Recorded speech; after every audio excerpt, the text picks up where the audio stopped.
The call from the bank's fraud department came in at 11:42 on a Tuesday morning, and I remember the exact time because I was shelving returns in the local history section when my phone buzzed. A section of the library I'd volunteered at 3 mornings a week ever since retiring as its director 6 years earlier.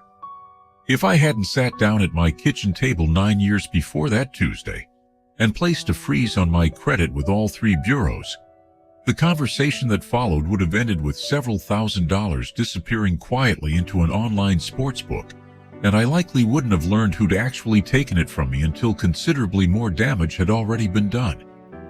My name is Gerald Whitmore. Everybody still calls me Jerry, same as they did when I ran the Millhaven Public Library for 26 years, before handing the director's chair over to a younger woman with better instincts for grant writing than I ever had. I'm 73, widowed 4 years now. My wife Ruth having gone peacefully in her sleep, the way she always said she hoped to, which I've come to understand is a mercy not everyone gets. I want to tell you about my old colleague Walt Yeager before I tell you what happened that Tuesday, because I don't think the rest of this makes proper sense without it. Walt ran reference services at Millhaven for nearly as long as I ran the whole building, retired about a year before I did. And 9 years ago, he had his identity stolen by someone who'd gotten hold of his social security number through a data breach at a company neither of us had ever heard of. Whoever took it opened 4 credit cards in Walt's name within about 6 weeks, ran up debts north of $20,000.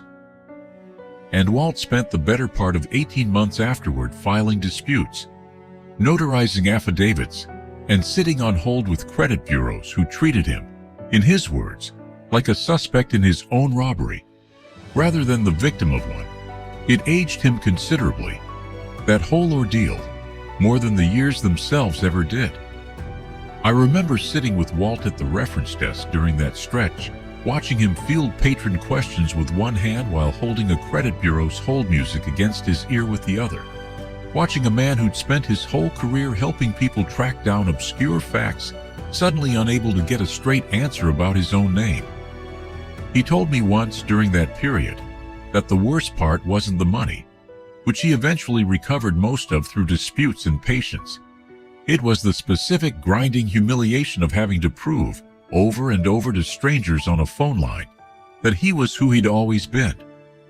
I want to ask you something worth sitting with, because I've turned it over plenty myself. Have you ever watched something terrible happen to someone close to you and made a quiet decision right then to protect yourself against the same thing, only to have people around you treat that decision as unnecessary worry for years afterward? About 2 months after watching Walt go through that ordeal, I sat down at my own kitchen table with the 3 credit bureaus' phone numbers written on an index card, the same kind of card Ruth used to keep her recipes on, and placed what's called a security freeze on my credit with all 3 of them: Equifax, Experian, and TransUnion.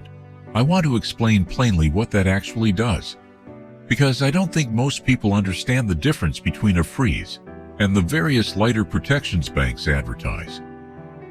And it matters considerably for what happened later.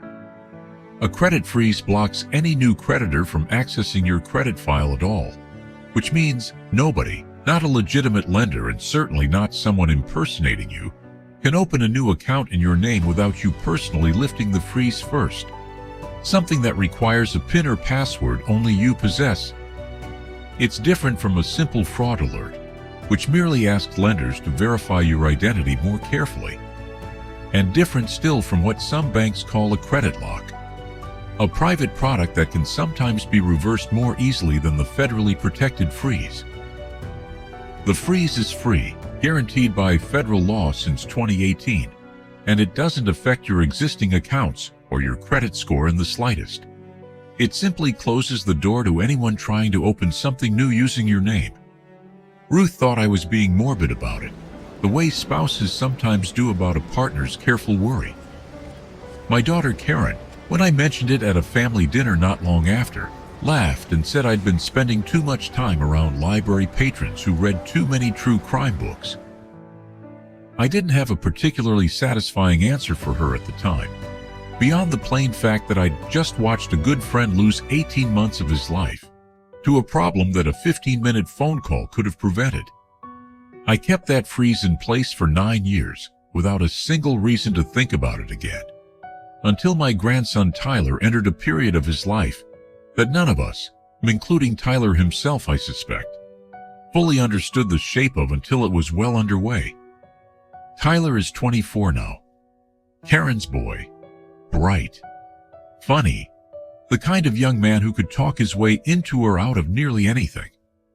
What none of us in the family recognized clearly enough, not until considerably later, was that Tyler had developed a serious problem with online sports betting over about 2 years. The kind of habit that starts small on a phone app during a football game with friends, and slowly becomes something closer to a hole a person keeps digging in, hopes of eventually digging out the other side of it.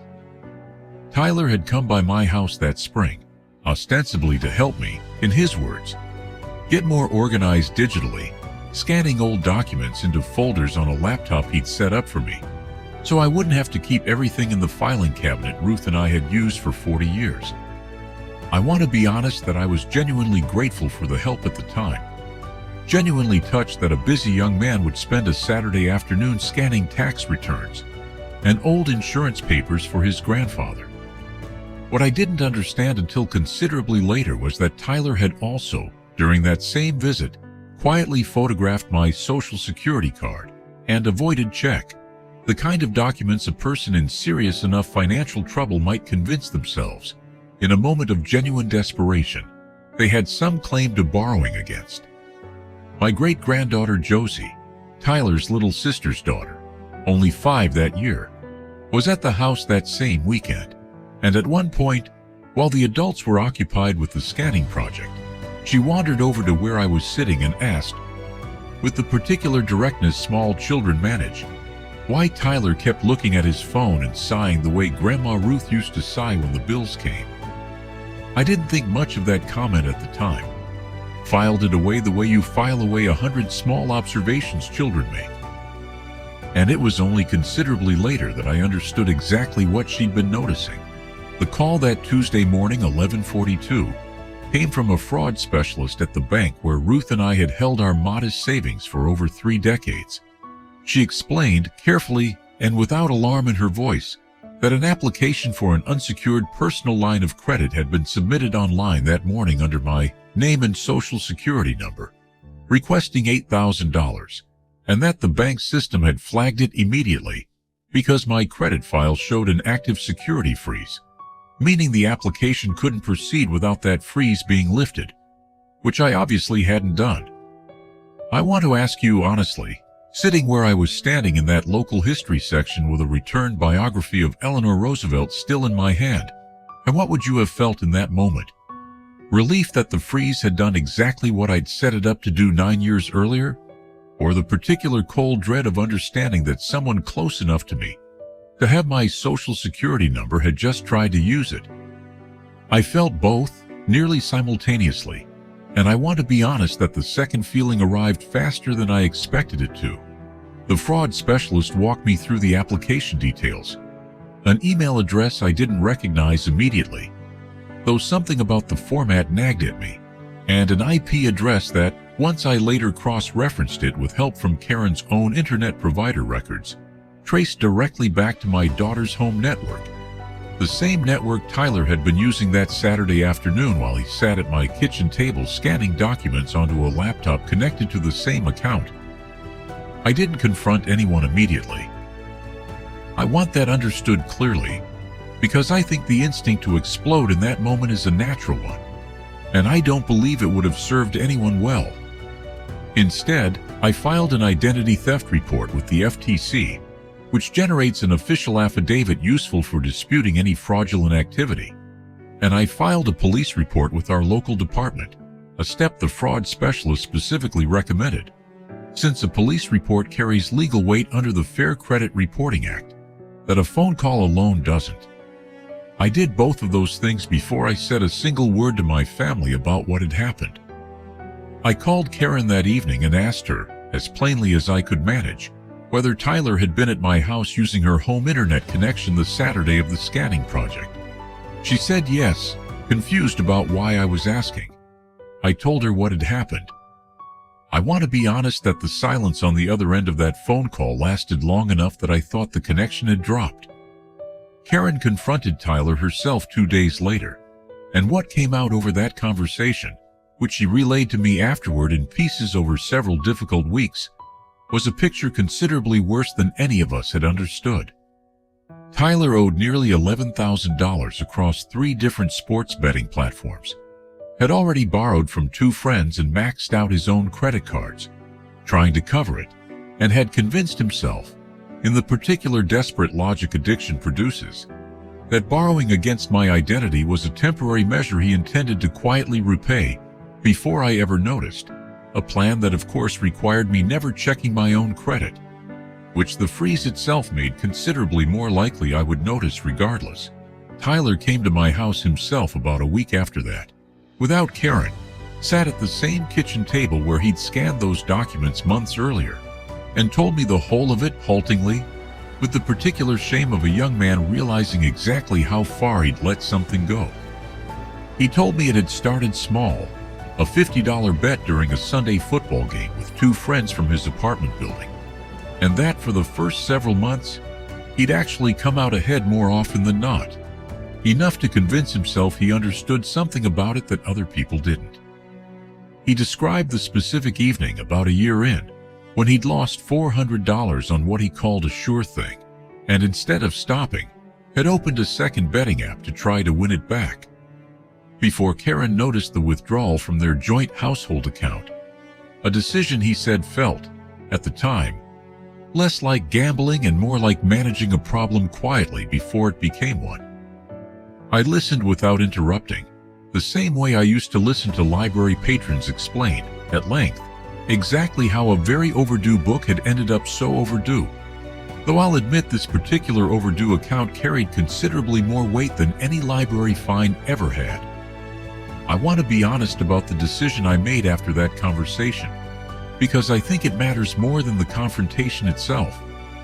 I didn't withdraw the police report entirely, because the bank required it remain on file to formally clear the fraudulent application from my record, a process that protects both of us in the long run.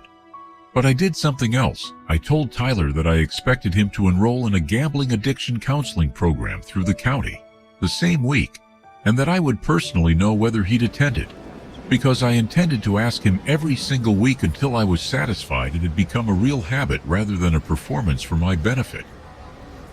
I told him that whatever debt he'd accumulated was his to work through honestly, with his own income, not mine, but that I'd sit with him, the way I once sat with Walt Yeager working through his own paperwork nightmare. If he genuinely wanted help figuring out a legitimate path through it, I want to ask you something honestly, the way I asked myself sitting across that table from my own grandson. If someone you loved tried to steal from you out of genuine desperation rather than malice, would prosecution alone have felt like justice to you? Or would you have wanted, the way I found myself wanting, some path that held him accountable without simply discarding him? The months since haven't been simple. Tyler attends his counseling sessions, verified now through a release form. His counselor sends me monthly with his permission, a level of accountability he agreed to himself, rather than one I imposed without his input. He's paying down his debt slowly through a payment plan with the sportsbooks collection agencies, work that will take him the better part of 3 years by his own accounting. Karen and I are still finding our way back to easier conversation. The strain of that Tuesday phone call not something that simply dissolved once the immediate crisis passed.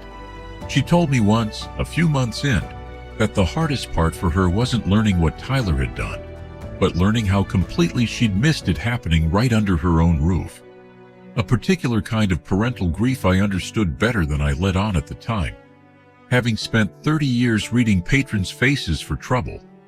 They weren't saying out loud, and apparently having lost some of that skill where my own family was concerned. Josie, Tyler's little niece, still comes by most weeks with her mother, and last month, helping me reshelve a stack of donated paperbacks in the local history section. She asked whether Tyler still sighed at his phone the way he used to. I told her he was working on that, and that sometimes grown-ups needed help learning not to carry their worries alone the way children usually figure out how to ask for help more easily than we do. She considered that with the particular seriousness of a 5-year-old working through something important, and said simply that she hoped his phone made him happy again soon, which struck me, standing there among returned biographies, as about as clean a summary of the whole ordeal as any adult in the family had managed. Walt Yeager, when I told him the whole story over coffee at the library a few weeks later, sat quietly for a long moment before saying that his own ordeal, all those years ago, had at least been good for something after all, even if it took nearly a decade to prove it. I told him I intended to keep saying so to anyone who'd listen. If there's one thing I'd want anyone hearing this to actually do rather than simply nod along to, it's this. Call all 3 credit bureaus this week, today if you can manage it, and place a security freeze on your file.